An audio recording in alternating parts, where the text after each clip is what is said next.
Hello. It's been a while since I did a video like this. Basically, I did a playthrough of this game a couple of nights ago on Twitch. Well, I did a playthrough of book 1 of this game a couple of nights ago on Twitch. I enjoyed the game so much that I just had to make a short video about it. One thing I will say first of all, on the outset, is the music in this game is great. The composing, just the compositions, and also the songs, just written out songs with lyrics. They're all very fitting, and they fit very well with the game. But of course, with this video being made for YouTube and not one to have any concerns about copyrights, the music is off. But yeah, you should definitely look out on YouTube for some other people that actually got some of the soundtrack up. It is great. I'll link a couple in the description. For those who don't know, this is the third game in the series. The original game, called The Longest Journey, a point-and-click adventure game, came out in 1999. Basically, told a story of April Ryan, I believe it was. It's basically she was jumping between two worlds of Stark and Arcadia, trying to save the balance and trying to save everything going to pot. That game actually had so many critical acclaims and reviews at the time. It's still very highly renowned now as one of the best adventures in a very long time. I think now you can still pick it up on GOG, places like that, and it is very cheap now. The sequel to that was called Dreamfall, The Longest Chapter, and that was in 2006, and that basically continued April's story, but also introduced a new story, a new character called Zoe Castillo, or Castillo. And that Zoe is the character that we play in this new game. Dreamfall chapters, they're basically releasing it. It came out originally as a Kickstarter. The Kickstarter completed in March 2013, and they made just over $1.5 million towards this. And they're releasing the game in installments, in books. There's 5 books altogether. If you purchase the game on Steam, you will get all of the chapters for, you basically get the first book now, which was released this week, and the other books you'll get when they're actually out. As I said, I kind of played through it the other night, and it was it moved me a lot. The music was great. The actual storytelling is great, and the actual voice acting as well was really spot on. And they had no kind of qualms about using some colourful language, I should say, which is kind of refreshing. And definitely very real, especially in, we all, no matter where you looked at it, there's people that are using very colourful language. Yeah, and most games kind of shy away from such things to make everything sort of kid-friendly. But that's not what they did here. So I'm not gonna spoil much, but I want to show a few little scenes of the game, just to show some of the environments, etc. So I'll be back. This is how the game starts. Zoe, as we see here, this is Zoe. You're in dream state. There's not going to be this is right at the very beginning of the game, so there's not really much to spoil. I'm not going to say anything regarding the story, but the very first portion of the game, you're in like the dreamland, and basically you got to help a bunch of people that are stuck in their dreams. If you look down there, the first one, dreamers, and you got this you definitely got this very cool theme here. You're basically in a coma, and this is yourself in the bed here, and your faithful companion. Faithful old wonkers. Yes, faithful old wonkers. Faithful old wonkers. Basically, you got to complete a bunch of objectives to kind of get out of this section and move on to the next section of the game. Those lights are people, spirits, souls, whatever you want to call them. Yeah, whatever you want to call them. And each time you go through one, you do a kind of another part of the story until you've done enough to actually get to the next stage. Okay, another portion of the game. You're playing this guy, Kian Alzani. He's a prisoner. Get into the game. You're not quite sure what his story is yet in this book, but basically, you're escaping from prison. If you look down there, we've got some guards. Look, if they see you, look, there it is. If they see you, they will shoot you. There he goes. His shot is pretty terrible though. So, as I said, you got a section here where you Where's the key? Someone get the goddamn A section here where you're trying to get out, and once you get out of this section, you go back to Zoe. But as I said, there doesn't actually tell us too much about this guy, where he came from, and what his role is in future books. Which probably looks like it's the first book. It's introducing you to a lot of mechanics and the characters. So this is we're walking around on Europolis, which is the futuristic world where Zoe lives. This is the environment in the city that she actually lives in. She lives here, she works here. You do a bunch of the stuff later on in the game in this environment. I'm just going to have a little walk around it just to show you some of the city you're going to actually be doing. We're not going to do anything quest-wise. We're just going to wander around and explore. That's the Hand That Feeds logo. It's conveniently pointing the way to the entrance.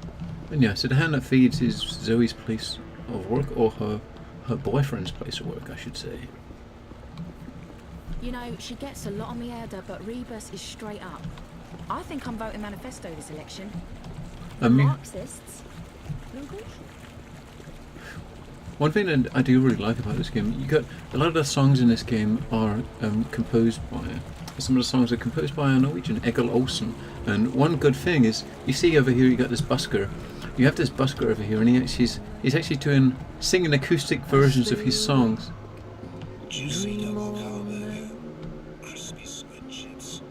I dream about tomorrow. And he's actually busking in the game. His likeness, singing acoustic versions of his songs, and that's really. This is no place for a young lady. It's really a nice effect. The lighting in this game is great. I mean, as far as the FPS does jump around a bit. It jumps between like 25 to 45 on my rig, and that's with everything on high, which is the default setting. But there is a lot to it, and it isn't that optimized. I did have a lot of comments. There's quite a lot of comments when I was actually playing the game about how cool, how nice the character looks, and how she's got a very nice rump on her. We come down, we've got like the Chinese area with the Chinese markets. We've got this typical... Feel free to move on. There are better tables, more important merchants. This typical English vendor feeling very sorry for himself. A lot of the voice acting is voiced by No, that's Brits, which is really good. I like to see that. There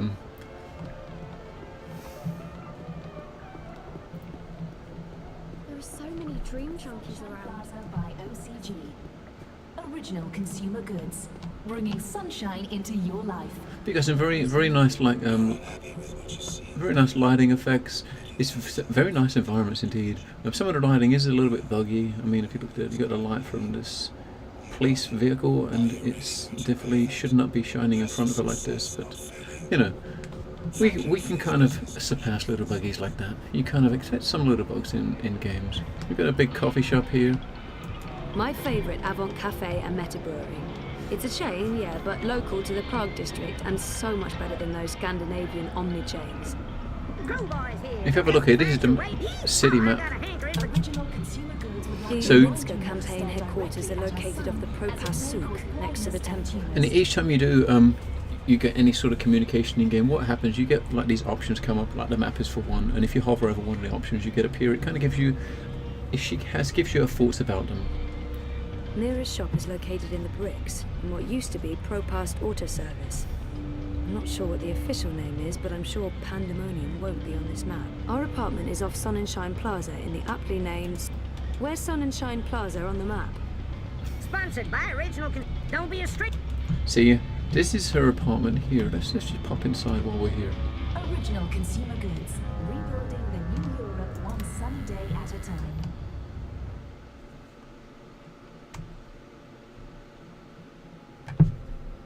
This is our apartment where we live with our boyfriend. I don't use that a lot, but Rez is a pretty good cook. A nice couch we can just sit and chill out in. We can watch Eurotrash on the TV. And hey, Wonkus is here. And, you I know, keep Wonkus in hibernation mode a lot of the time because of his wonky battery. But he's still here and he's still lovely. yeah, he really is. His battery barely holds a charge. I'll leave him in hibernation for now until I can get a new one. His battery barely holds a charge. I'll leave him in hibernation for now until I can get a new one. It's a very very small apartment, but it serves needs, right? Do I have to pee? No, I don't have to pee. As I said, I wanted to give some sort of just an idea of what the game looked like. A little bit of Says to him, I says, you can't pass through here, Brooder. You need to tell me. a little bit of an idea of how the game works without. It's kind of hard to really say too much about it without trying to spoil it. I mean, if anyone that liked the previous two games, it is definitely a continuation. You can definitely tell There's no it is. way you can It is convince like me. a How's it, Constantine? continuation of the Do you really story. have to call him that? As you come in here on the book one, there's basically like an election in progress which you get involved in, and you've got these political ads everywhere for the different candidates. Dieter Gross. Dependable, conservative, boring old white dude. The Alliance is not going to win. They spent the last 7 years running Europolis into the ground. Basically, the city itself has got two levels. You've got a lower level, which we've got lots of stores and markets, and you've got this higher level, which has a lot of upper class, I suppose, buildings. You've got some skyscrapers, things like that. You go visit him, go in one of these buildings to visit your shrink early on in the game. And there's a good scene where you a good scene where you're playing. You're kind of taking a robot for a walk called Shitbot, and it's really fun.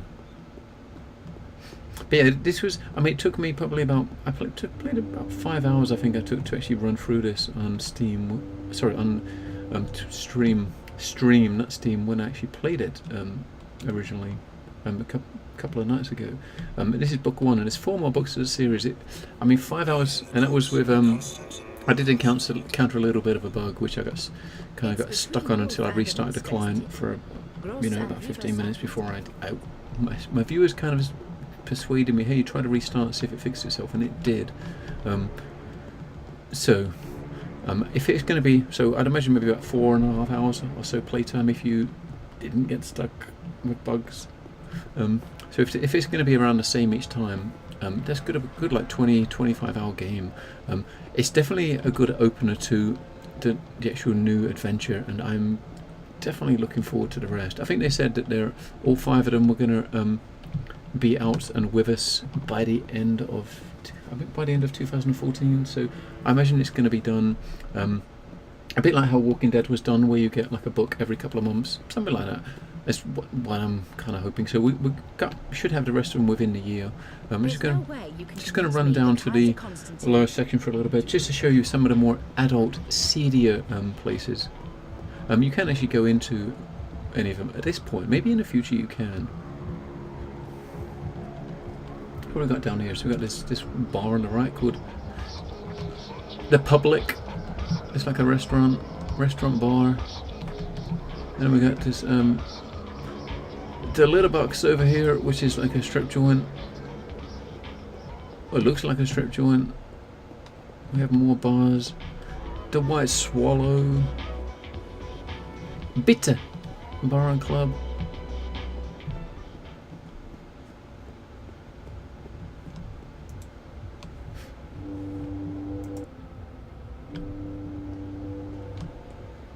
I'm not into Grand Theft Auto or spending the next 10 years in a labour camp. Some nice posh looking cars. House of Dreams. Madame Nix. She's famous. I've heard of her. And unfortunately at this moment, you can't go in some of these places. Hopefully you can later on, right? I can give you directions to A anywhere building in Brooklyn. filled with dream machines? Yeah, no.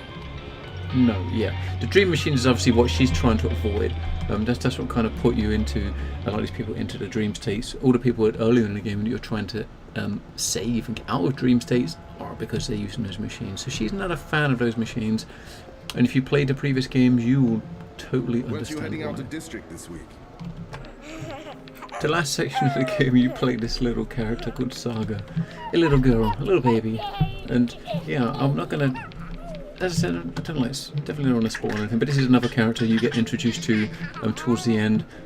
You don't really figure out what her role is in the whole thing, but apart from, well, she's obviously a kid, and I imagine in later books she's going to grow up. She's going to grow up to be a very important person in this world. There's your mom.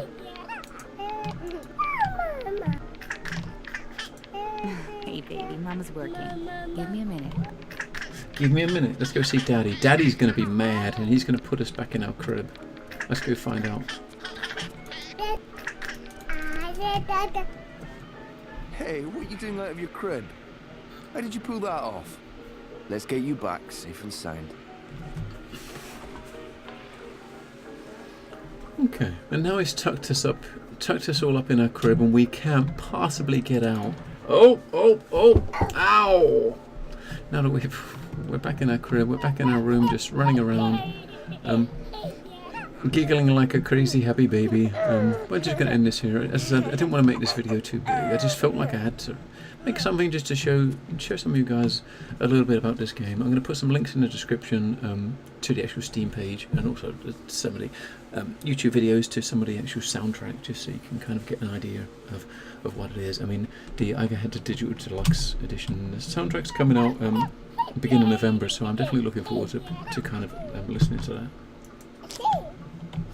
But yeah, thanks for watching and hanging out, and I'll see you in another video. Hopefully we should have next weekend. We got PAX Australia for Star Citizen. We should have a patch landing, and hopefully adding some more ships, and we'll see you in a video. There'll be a video about that then for sure. But from me and from Saga, good night.